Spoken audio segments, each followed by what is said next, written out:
Hello everybody and welcome to our mouldy hellhole of an accommodation here in central London. Well, we're actually in the East End, the old East End of London in Tower Hamlets, which is one of the most dangerous areas to be in London. We didn't realise that, unfortunately, until we booked this place. But today we're going to show you the reality of London in 2025.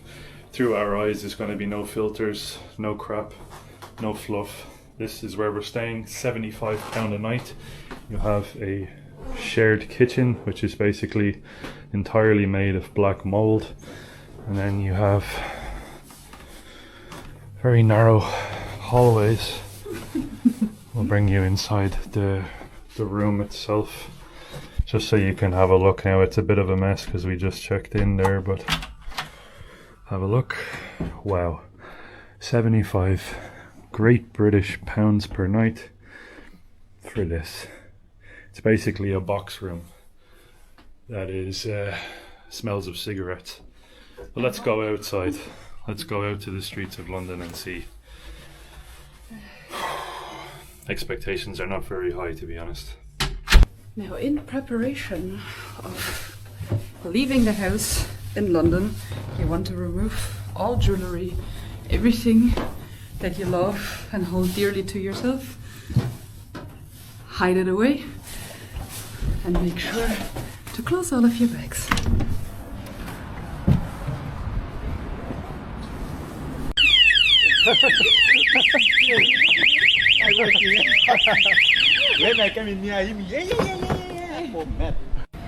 Because of the timeline of events, we're very likely going to post the actual protest first, but this now is our very first day in London, and let me tell you something, I am terrified to be here. We traveled so many countries, lots of them dangerous as well, but this really takes the cake. I never wanted to come to England. I was never interested in coming here because I know it's a dangerous place, and well, this is our very first impressions. Hello? Are you okay? I don't have nuts. I'm sorry. You alright? You okay? Go away. Oh my days. What are you doing? We don't want you here. Probably asking yourself, why the hell are these guys staying in East End? Well, we did very little research, and we're also traveling on a budget, obviously. We spent most of our travel so far in Asia, and if you don't want to spend 150 to 500 plus pounds per night, you have to come to some of the lesser privileged areas, I guess. So this is just what it is. We're already seemingly in a not so nice area, but we're going to show you the good, the bad and the ugly, I guess, of our experience while we're here. We're only in London for a very short time, the main reason being for the 13th, but yeah, we're going to show it as it is. This, what I'm doing right now, is something that you have to be very careful of while being in London. Phone snatching is a huge thing. There's literally gangs that operate here in London that will snatch the phone clean out of your hand. So I have a crossbody bag with me today, strapped closely around my chest. I'm going to be basically taking it in and out as we go. But yeah, it's a shame when you have to think about these types of things. We had to take off all of our jewellery. We both have wedding rings. I have a nice watch. All of that stuff can't come with us as we go out to explore the streets of London today. So we made it to Stepney Green. And believe it or not, we wanted to take the underground from Stepney towards the centre of London. But there's strikes on the underground. So there's actually no trains running at the moment. So the stations themselves are quite literally empty. Now this seems to be a pretty old station. It's actually quite cool looking from the outside, but it looks rather desolate. But there's nobody actually using these stations because strikes are on conveniently, perfectly timed right around the time of the protests that are happening during the weekend. So what we're going to do today is basically just walk. We're going to walk from East End, so from Stepney, from Mile End, towards the centre of London. And yeah, we're going to be on foot basically all day, documenting the whole experience. So that's going to make it probably even more interesting, because we're not going to be taking public transport because we can't. I was just going to talk about how interesting this is, that they have an ATM built into an old phone box, and it's just been completely defaced, and you've got different stuff all over it, from the Palestine crowd to the pee-pee poo-poo man. It's an interesting little thing. You don't see these things in Ireland.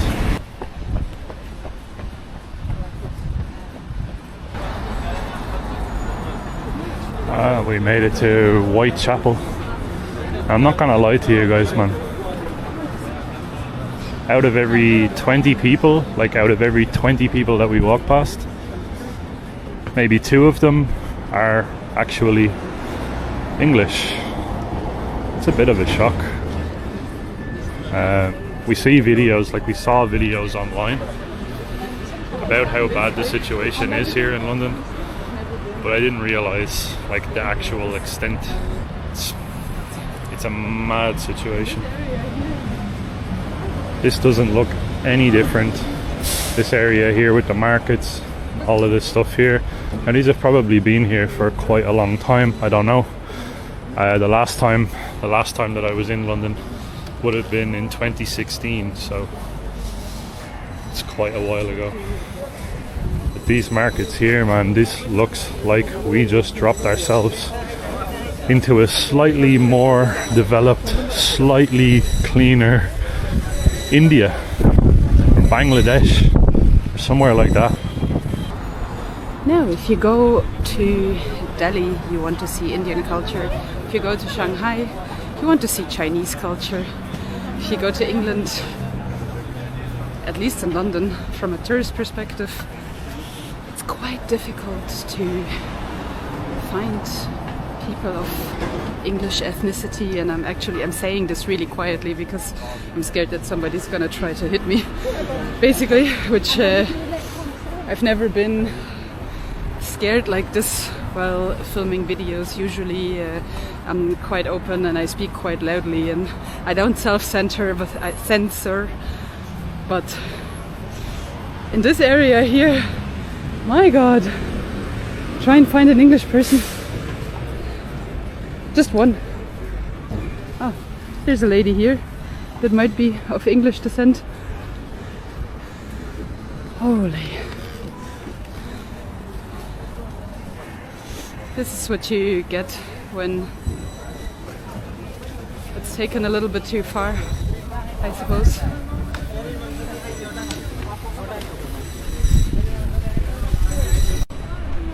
If you want to buy scarves, hijab, those types of things, Whitechapel seems to be the place for you.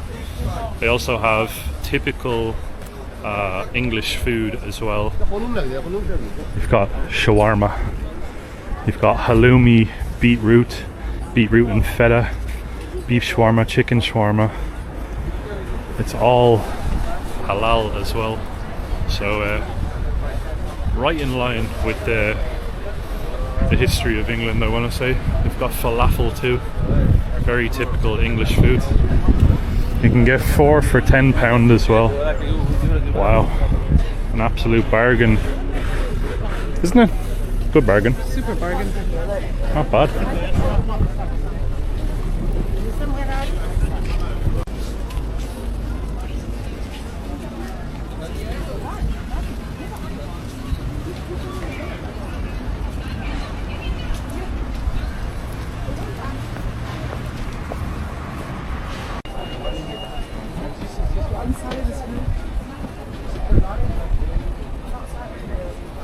So that's the language that's being used in England now. I always thought it was English, coming from Ireland where we used to speak Irish, and now we speak English. I've never seen Changed. this. I've never seen this in Europe. This is insane.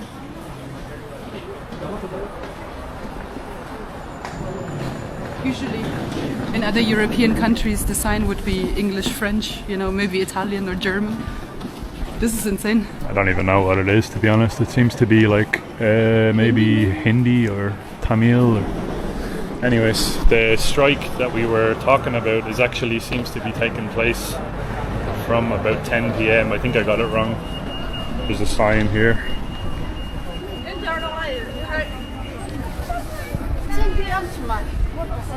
So from then on you basically need to figure out the buses, but that's alright, we're going to walk anyways because I think I'm enjoying walking around here. Right now the larger trains seem to be operating, some of them, but the underground seems to be entirely out, and then just kind of certain trains are operating, but you know, very convenient at a very good timing when lots of people are going to come to London for the strike, for the protest, not for the strike.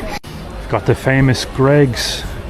Maybe I can like run inside and snatch up a sausage roll and walk out. I've seen loads of videos where people just walk in here, grab everything that they want and walk out and don't pay, and no one seems to have a problem with it. Greggs. One of the biggest things that I'm actually noticing walking past all of the shops here is that none of the sales clerks, the sales assistants, literally none of them are actually of English descent.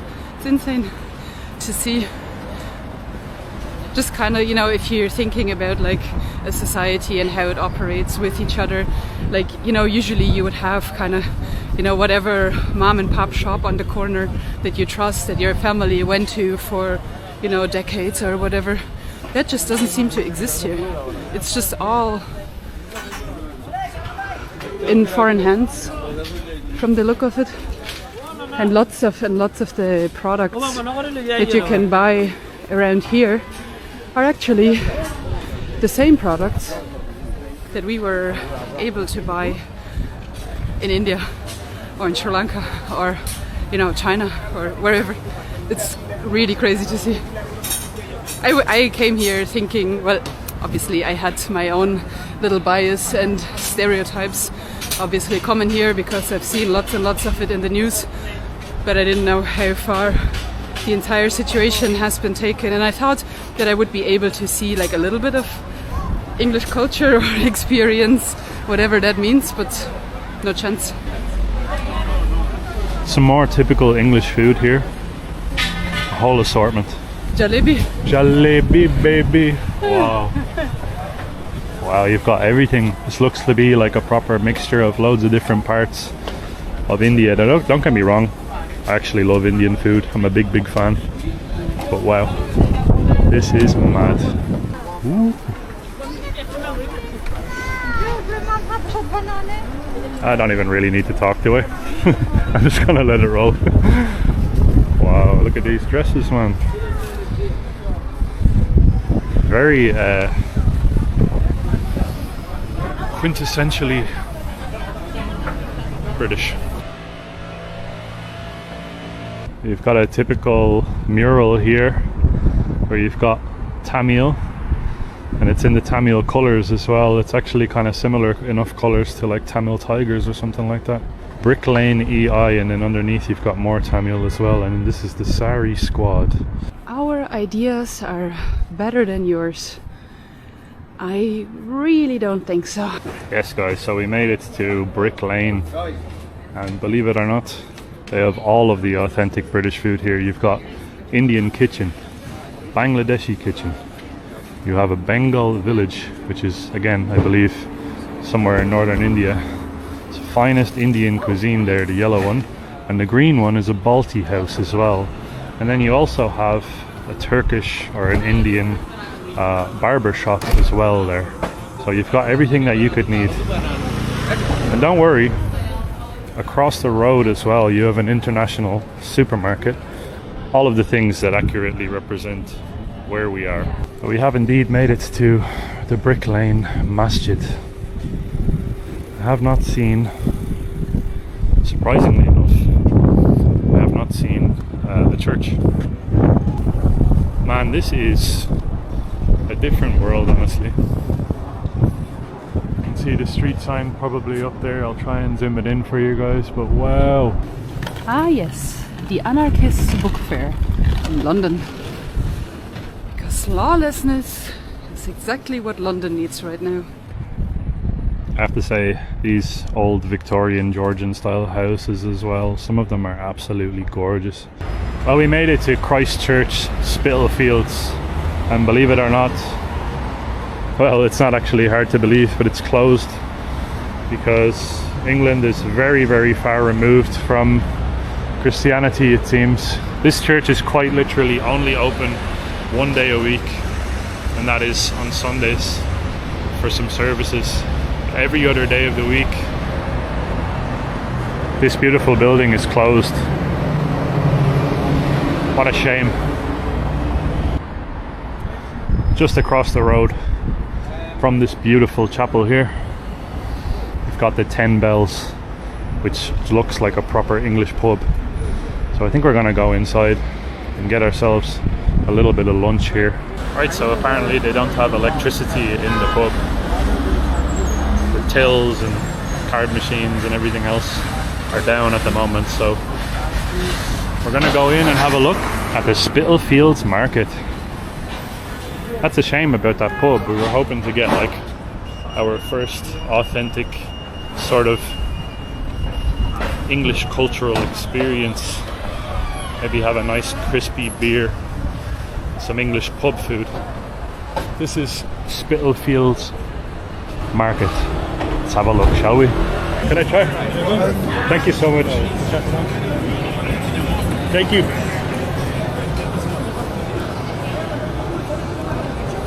It's like a buttery naan bread. Spitalfields Market has been around since I think 1600s maybe. Proper old place. And you can see it, the way it's constructed in these proper beautiful red brick houses here along the side. And it's actually massive. And you've got loads of sort of modern places that are built into it. So loads of different stalls that are selling things like donuts and coffee and pancakes and pizza and everything else in between. Inside the Spitalfields Market you've got the Merchant and Weaver. Now I've no idea about the history of this pub, but we're going to sit down and try some traditional English food. We finally found some fish and chips and ploughman's lunch and a couple of different bits and bobs that seem to be actually English, so let's do it. Right, so an Irishman drinking a pint of Guinness here in London. I've never had Guinness in London, and this is going to be my first pint of beer here while we're here as well. £8, so £8 for a pint of beer. I don't know if that's good or bad or somewhere in between, but it's pretty damn expensive. Let's try it out.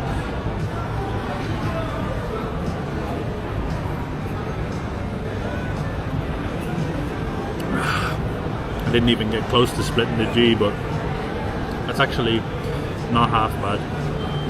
It's cold, creamy, not bad at all. For £8, it's pricey, but where we are in the middle of Spitalfields Market, I guess it's to be expected.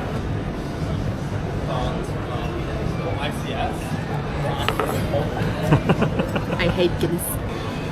Now for lunch I ordered ploughman's dinner? Lunch. Ploughman's lunch. Ploughman's lunch. If I was to read it I would have said ploughman's. It's the ploughman's lunch. It's a pie with some chutney. Proper pork pie. Proper pork pie. Never had a pork pie in my life. This is the very first time. Putting some chutney on it, I guess. I don't know. Oh, it's cold. I thought this was going to be warm. It's very good though. Very nice. Actually, surprisingly nice. Chutney is, I think, like onions and maybe some apples or something like that. Some nice blue cheese in there too. It's been so long since we had proper blue cheese. Loads of different types. Like I think there's 2 different types of cheese in there, and then you've got sourdough bread as well next to the pork pie. And some apple. It looks amazing. Oh, that's actually really tasty. All of the people out there that always say that England doesn't have any good food, I think this is pretty good food. pork pie. You can't come to England and not try one of those. And you also can't come to England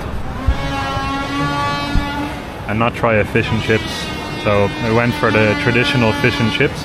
There's actually like a big construction project that seems to be happening at the moment just somewhere above us right now, so we apologise if there's any construction sounds, but we've got proper fish and chips here. Nice homemade chips too. Tartar sauce and mushy peas. Try some of that tartar sauce with a chip.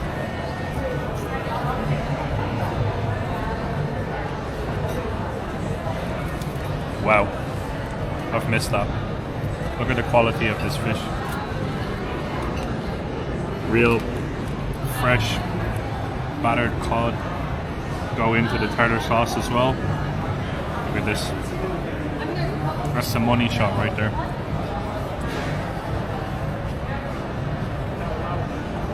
That's unbelievable. Fish and chips, pint of Guinness. What more could you want? Mushy peas. Never been a fan of peas. These are actually decent. What do mushy peas taste like? Just peas. Is it literally just squashed peas? Just squashed peas. Can I try? Yeah.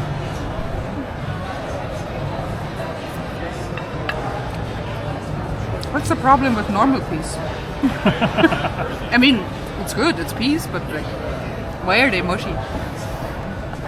Total cost for all of this food, £17 for the fish and chips. I think it's £15 for the ploughman's lunch, £8 for my Guinness, and then I think maybe £2 or £3 for the Diet Coke. £4 for the Diet Coke. It's a pricey meal, but it's good food though. Some ASMR on that fish. This is top quality fish, very, very fresh. I think it's actually worth the money. And the tartar sauce just takes it to the next level.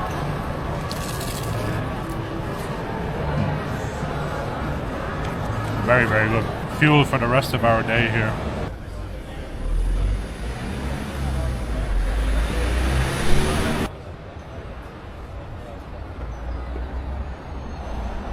The iconic red buses. Something that a lot of people come for. The red buses, the red phone booths, the black cabs. This is England. Very nice, backdropped as well by this crazy looking building. I don't even know what this is. We made it to the Tower Hill Memorial, World War II Navy Memorial. Check this place out.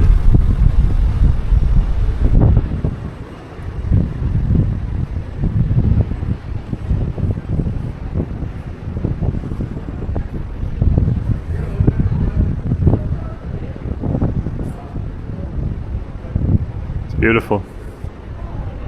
Men and women who passed away in the Navy, British Navy. Their names all the way up and down. Beautifully preserved. Absolute heroes who died defending. These people died defending England. And nowadays people encourage, there's a lot of people that are actually encouraging people to spill across the border into this country. And now without one single bullet being fired, it feels like it's a very, very changed city, I can tell you that much. The area where we're staying doesn't feel like you're in England. The areas that we're in now, it's a little bit more touristy. You can see the vast majority of people that we come across are American tourists or tourists from other parts of the world. It's a sad state of affairs, and to be able to be here and see the names of these people who died defending this country, it's just quite sad.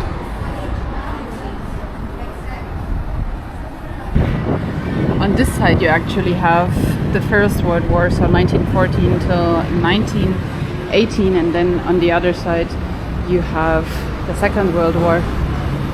Now this is all people that served on Navy ships, and it actually also explains why they have the poppies here, because poppies is usually a sign before the First World War, and Flanders Fields, where of course the English, the Belgians, the French and so on fought the Germans. And the grounds here of the memorial itself, absolutely stunning, perfect. It's gorgeous. It's kind of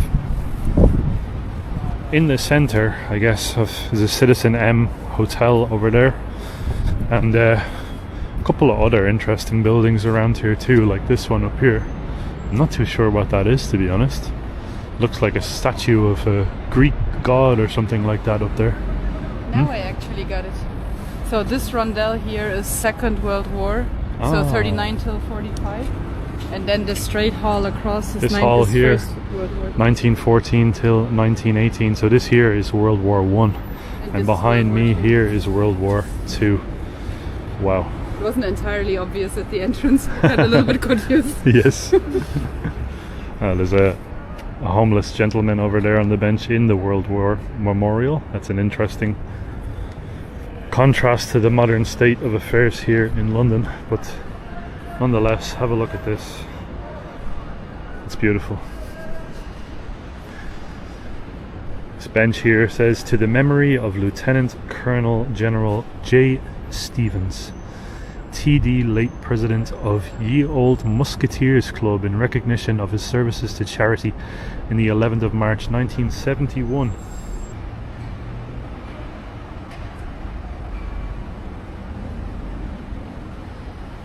So many wars have been fought all over Europe, so much blood was shed, but coming from an Irish and a German in England, we kind of feel like this is the year, or kind of like the last few years are the years where we as Europeans really need to come together and start working together and start defending our home country, if I may say so. This kind of feels like we're losing our traditions and we're losing our origin story step by step, to the point where nobody will remember anymore, and that would be very, very devastating.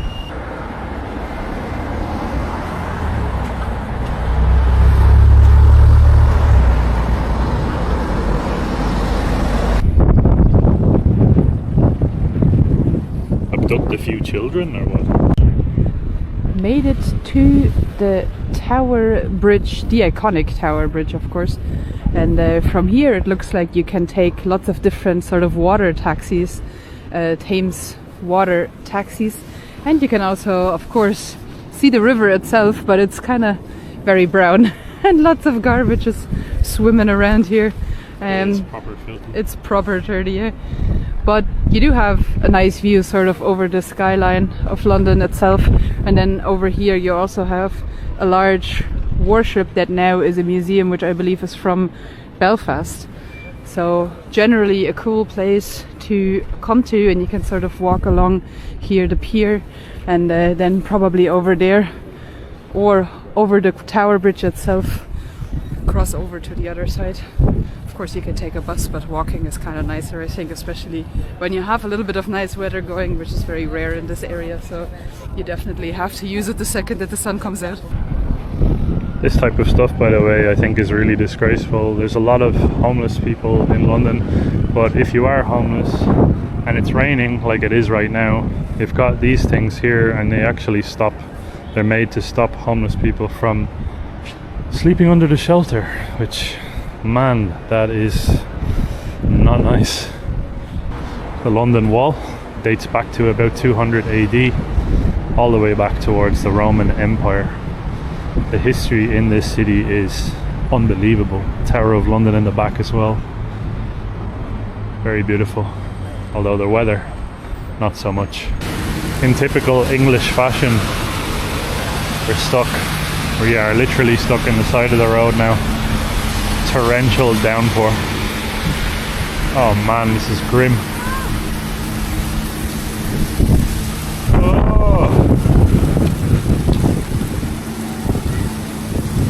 Nasty. Right everybody, so we made it back to our rundown flat in East End of London, And we just wanted to quickly put a cap on this video. We got caught in the rain yesterday. We had to come back and dry ourselves off, but London, Europe, the whole situation, it doesn't feel good right now. It actually feels like it's sort of at a boiling point, and this is the whole reason why we decided to come back and start making these types of videos. These types of videos are not intended to turn up the temperature or do anything to the temperature of the situation. We are simply here to record and show the actual reality of what it's like on the ground. London doesn't feel safe. It doesn't feel like the English people are getting the treatment that they deserve as natives of the country that they're in. It's a very shameful situation that this country is in, and we think that it is absolutely currently at a vital turning point in England and in Europe. With the recent assassination on Charlie Kirk, it's changed everything, and we can feel it, and everybody around us, I think, can feel it as well. The people that we are speaking to online and in person, my own family, our families, we can all feel it. It's not a nice situation to be in right now.